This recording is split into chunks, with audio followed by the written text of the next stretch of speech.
자, 며칠 전에, 제가, 월요일 날이죠? 며칠 전에 아니라 월요일 날, 브렉시트에 관련된 얘기를 전반적인 어떤 세계 경제의 흐름이라든지, 세계가 현재 어떻게 돌아가고 있나, 이런 부분에 대해서, 검증 절차를 좀 가졌던 것 같습니다. 그래서 그런 것 같아요. 뭐든지 제가 지금 얘기했던 대로, 브렉시트가 되는, 그러니까 사람들이 가장 공포 심리에 있을 때가 가장 또 하나의 기회다라고 제가 말씀을 또 드린 적이 있어요. 특히 주식에서는 그게 참 잘 통합니다. 주식 같은 경우는. 왜냐면, 그건 실시간 어떤 정보가 반영이 되기 때문에, 그런 반영에 의해서 주가가 직접 반영이 되다 보니까 어떤 변동성 있는 어떤 주식이라든지 환율이라든지 금이라든지 이런 바로바로 가격이 적용이 되는 그런 거에서는 가격이 바로 이제 적용이 되는 경향이 있어요. 그래서 가장 사람들이 공포감이 발생을 했을 때 가장 공포감이 발생을 했을 때가 가장 어떻습니까? 심리 가장 공포감이 발생하잖아요. 그러니까 그때는 뭐냐면 이런 거예요. 내가 상대방한테 돈을 뜯기고 났을 때, 뜯겼다라는 것을 인지를 했을 때, 대부분 어떻습니까? 내가, 예를 들어서 1억을 빌려줬어요. 1억을 빌려줬을 때, 내가 받기 전에는 저 사람이 나한테 1억을 빌려줬다라고 하는 것을 인지를 하고 있잖아요. 그쵸? 그러니까 언제든지 받을 수 있다라고 하는 심리는 살아있죠? 받을 수 있다. 그런데, 어느 날 갑자기 저 친구가 전화도 안 받고, 어느 날 갑자기 전화를 했는데, 전화도 안 받고 잠적해버렸어요. 그거를 아는 그 순간 어떤 느낌이 딱 들어요? 여러분들은? 올 게 왔다? 네? 여러분들은 이 머릿속에는 엄청난 생각이 들 거예요. 여러분들이. 야, 이거 내가 당한 거 아니냐? 돈 못 받는 거 아니냐? 여러분, 나름대로 심리적인 어떤 공황 상태에 여러분들 딱 부딪히게 됩니다. 그게 어떤 상황이냐면 가장 심리적으로 불안한 상태고 가장 심리적으로 공황 상태예요. 이 부분들이. 똑같다라는 거예요. 브렉시트 같은 경우도 어떻습니까? 브렉시트가 된다, 안 된다, 된다, 안 된다, 이렇게 하면서 어떻습니까? 맨 마지막에 극도로 달려왔잖아요. 그쵸? 극도로 달려왔을 때 어떻습니까? 브렉시트가 딱 됐다라고 했을 때 그때가 어떻습니까? 가장 신경적으로 공황 상태 온다는 얘기예요. 근데 사람들 또 보면은 어떻습니까? 1억을 뜯겼다라고 생각을 하고 하루 이틀 3일 정도 지나가고 나면 어떤 생각이 들어요? 이제는 마음이 조금 안정이 돼야 안 돼요? 좀 안정이 돼요. 그때보다는 심리가 좀 안정이 된다. 이 부분들. 그러니까 그때가 가장 발악을 하는 단계고, 발악하는 단계에서 이제는 어떻게 됩니까? 현실적으로 돌아오게 되죠. 정말 내가 받을 수 없을까? 이 부분을 어떻게 하면서 받을 수 있는 방법이 없을까? 이제 또 찾아보는 거죠. 그렇게 하면서 심리가 극도로 안정기 다시 찾아보면서 현실적으로 바뀌어버리죠. 이 부분들이 똑같다. 이 부분들이. 주가도 그런 작용이 발생을 하게 되는데, 그래, 브렉시트가 국민투표로 딱 발표가 됐을 때 그 시점이 가장 극도로 공황 상태에서 어떻습니까? 많은 투자자들의 심리가 가장 악화됐을 때다. 그러나 그때 딱 던지고 나서는 다시 어떻습니까? 안정기 다시 찾았죠. 그죠? 제가 얘기를 했잖아요. 각 EU, 각 세계, 그리고 우리나라 다 어떻습니까? 이걸 다시 안정기 찾기 위해서 수많은 노력을 할 거다. 그러면서 다시 안정기가 찾아올 거다. 이분들. 그러면은 그런 기대 심리가 반영이 되기 때문에 어떻습니까? 가격이 당연히 떨어졌던 가격이 어떻게 됩니까? 다시 올라갑니까? 안 올라갑니까? 올라갈 거다. 제자리로 찾아갈 거다라고 하는 이 부분들. 그래서 그때 어떻습니까? 제가 체리피킹이라고 옛날에 한번 얘기 한번 한 적이 있었죠? 체리피킹 뭐냐면 기상축기 한다. 실적으로 이 투자에 대해서 잘 아시는 분들 같은 경우는 극도로 공황 상태에 있을 때 남들이 다 던질 때 가서 어떻습니까? 딱 주워 먹습니다. 그분들이. 그게 이제는 주식시장에서 잘 적용이 되는 거고, 일반적으로 개인들은 그때 다 내던져요. 개인들은 다 내던지고 잡아먹는 사람 누구예요? 거의 기관 투자가 외국인들은 그때 다 걷어들입니다. 일부분들이. 그러니까 거꾸로 하는 거예요. 개인들은 극도로 어떻습니까? 공황 상태에서 다 내던지고, 그 다음에 기관들은 그 심리를 알기 때문에 가서 주워 던져 먹는 거예요. 딱 먹고 나서 또 기다리는 거예요. 기다리다 보면 안정기에 찾아오다 보면은 서서히 또 야금야금 팔기 시작을 하죠. 그분들이. 그게 개인과 기관과 외국인들의 어떤 항상 패턴, 변함없는 패턴입니다. 그러니까 이 패턴이 왜 그러냐면 여러분들, 그러니까 제가 며칠 전에도 정규분포에 대한 얘기 나왔어요. 그죠? 정규분포에 대한 얘기 했죠? 정규분포에 대한 얘기 할 때 개인들이 대다수 생각하는 어떻습니까? 정규분포상의 꼭대기 있잖아요. 그게 그런 거하고 기관과 외국인들이 정규분포상의 꼭대기 생각하는 패턴이 틀리기 때문에 그래요. 그러니까 개인들이 지금 4천만 있죠. 우리나라 대한민국 인구가 예를 들어 5천만 인구라고 하면 5천만이 공통적으로 생각하는 심리가 있을 거 아니에요. 있어요, 없어요? 그러니까 정경포상에서 그게 그 심리라고요. 그러니까 그 심리가 어떻습니까? 그런 공황 상태일 때 다 내던지는 심리가 개인 심리예요, 그게. 응? 그러나 외국인과 기관의 심리는 뭐냐면 그런 상태에서 잡아먹는 심리가 그런 심리라고. 그렇기 때문에 그런 심리는 하루아침에 안 바뀐다는 거예요. 아무리 경험치가 바뀐다 하더라도 어떻습니까? 그런 어떤 대다수에 의해서 만들어진 심리이기 때문에 그런 심리에 의해서 똑같은 패턴이 반복적으로 일어나고 있다. 현재 그 부분들이. 그렇게 일어날 수밖에 없다라고 하는 이런 부분들에 대한 안타까움이죠. 그렇기 때문에 개인들은 어떻습니까? 돈을 벌 확률이 있다 없다? 한마디로 말해서 개인들은 돈 벌 확률이 없다. 그러니까 주식 투자에서 개인이 돈 벌었다는 얘기 많이 없습니다. 그러니까 주식 투자에서 어떻습니까? 확률적으로 90%가 손해를 보죠. 실제로 그래요, 여러분들. 10%만이 기관 투자라든지 외국인 투자들과의 같은 성향을 가지고 투자를 합니다. 그 얘기는 뭐냐면 정규포상에서 그 꼴이 있는 부분에 해당이 되는 투자를 하게 되는 거예요.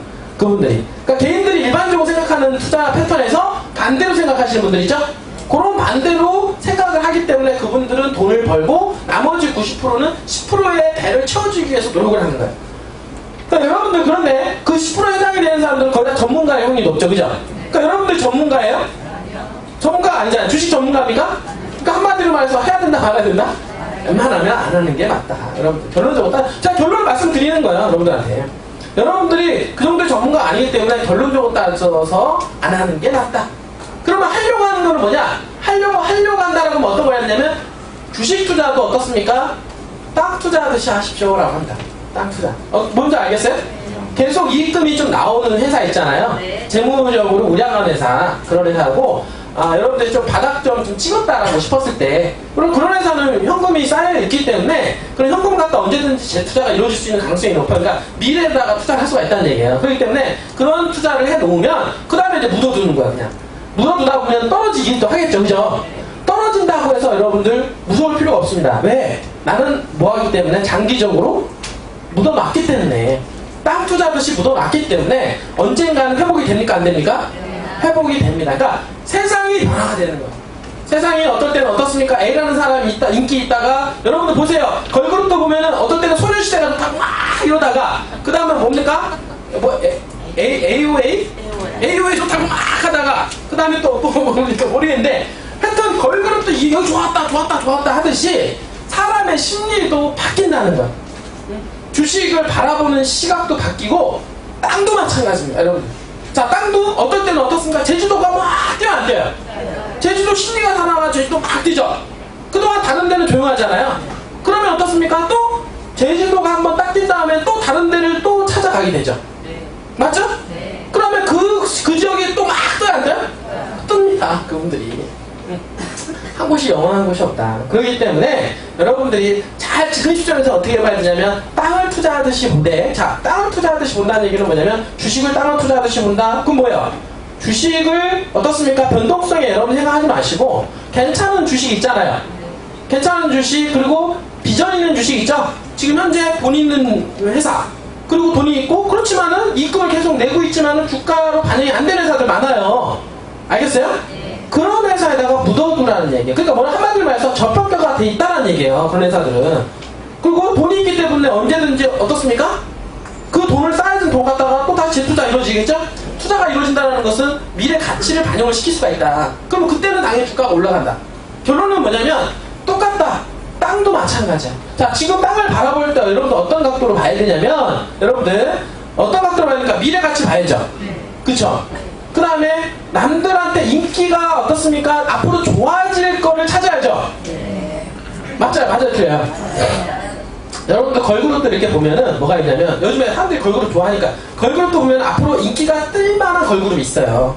그래서 그거를 예상을 하고 거기다가 딱 묻어두는 거예요. 똑같은 거예요. 땅도 마찬가지로 앞으로 5년, 10년 후에 인기가 있을 만한 땅에다가 근데 땅인데 지금 보니까 가격이 저평가가 돼 있어. 그걸 묻어놔야 돼, 안 묻어놔야 돼? 묻어놔야 되는 거예요, 여러분들. 왜? 한 번은 심리가 산다, 안 산다? 묻기 때문에 그렇습니다. 반드시 옵니다, 반드시 와요. 그런 경우는. 응? 반드시 옵니다. 그럼 일례로 이렇게 잘 보자고요. 자, 땅에서 심리가 살아나는 지역을 보니까 제주도가 떴죠, 그죠? 제주도가 확 살아났잖아요. 그렇다고 해서 제주도가 계속 갈까요? 여러분들? 갈 것 같습니까? 제주도는 지금 떠나와야 되는 시점입니다. 실질적으로 제주도에서 어떻습니까? 중간 작업을 했던 어떻습니까? 많은 어떤 한국 브로커들이 이미 제주도를 다 떴어요. 이미. 왜? 이미 오를 만큼 올라서 더 이상 올라갈 수 있는 기대 심리가 작용이 덜하기 때문에 그렇습니다. 그 뭐냐면 이만큼 기대 심리가 막 작용이 됐기 때문에 그 다음에서는 어떻습니까? 그러니까 이런 거요. 자, 오늘 맛있는 거 먹었어요. 오, 좋아요. 그 내일 또 맛있는 거 줘. 그러니까 더 맛있죠. 그 다음날이니까 더 맛있는 거 줘. 더 맛있죠, 그죠? 그 맨날 맛있는 거 먹다가 소고기만 먹다 보니까 나중에 질려 안 질려요? 질리는 심리가 온다는 거예요. 그 심리가 아무리 좋은 거 줘도 맥힌다 안 맥힌다? 이제는 안 맥히는 거예요. 그게 심리거든요. 그게 가격이에요, 여러분들. 그렇지만 아무리 뭐 어떻습니까? 제주도에 뭐가 들어온다 해도 이미 그런 심리는 다 반영이 된 거야. 반영이 돼서 가격이 그만큼 올라와 있는 상태이기 때문에 그러한 호재가 가격으로 반영이 되기가 쉽지 않다 이제는. 그분들이 네? 똑같습니다. 그분들이. 자, 어떤 부분이냐면 여러분들 다 똑같아요. 자, 어떤 기업이 있는데 기업이 어떻습니까? 기업 공개를 해서 회사의 주식시장에 상장을 하죠. 그죠? 상장을 했어요. 근데 그 주식시장에 상장을 하기 전에는 잘 몰랐던 회사예요. 그 회사가. 그 몰랐던 회사이기 때문에 사람들한테 갑자기 인기가 좋아진 거예요. 와, 새롭잖아, 그쵸? 새로운 뉴페이스잖아, 이게. 뉴페이스다 보니까, 뉴페이스다 보니까 어떻습니까? 이 회사의 성장 가치가 있고 막 좋아. 그러니까 대도 주식을 삽니까, 안 삽니까? 막 사잖아요. 그럼 올라가죠, 그죠? 막 가격은 이제 올라가고 좀 천정부지 올라가요. 올라가는데 어느 시점 딱 도달하게 되면 올라갑니까, 안 올라갑니까? 이제는 안 올라가죠. 그 다음에 뭐니까 뭐 어떤 상황이 되냐면 이 회사가 계속 이익을 내요. 이익을 계속 내면은 이 회사가 어떻습니까? 이익을 내면은 주가가 올라가야 되는데 주가 올라가요, 안 올라가요? 안 올라간다는 거야. 이미 가격으로 이익치를 먼저 반영을 시켰기 때문에 여러분들. 그 다음부터는 어떻게 되냐면 이제는 인기가 떨어진 거죠. 이제 슬그머니 빼기 시작하는 거예요. 근데 슬그머니 뺄 때도 보면은 맨날 이 회사 이익이 나온대요. 이익이 나오는데도 가격은 떨어져 안 떨어져? 떨어지는 현상을 여러분들이 볼 수가 있다. 근데 개인들은 이익이 나니까 가서 투자를 하죠. 그러나 가격은 그렇게 움직이는 게 아니에요. 가격은 이게 이익금이 난다고 해서 올라가고 이익금이 떨어진다고 올라가는 게 아니라 미래가치에 의해서 철저한 미래가치에 의해서 가격이 움직인다 안 움직인다? 움직인다라고 하는 것을 여러분들은 깨달아야 돼요. 여러분들 그걸 깨달아야 돼요. 미래가치 항상. 그러면 그 미래가치를 봤을 때 대한민국에서 독보적인 미래가치를 가지고 있는 지역이 있다 없다? 있어요. 여러분들 어떻게 봤습니까?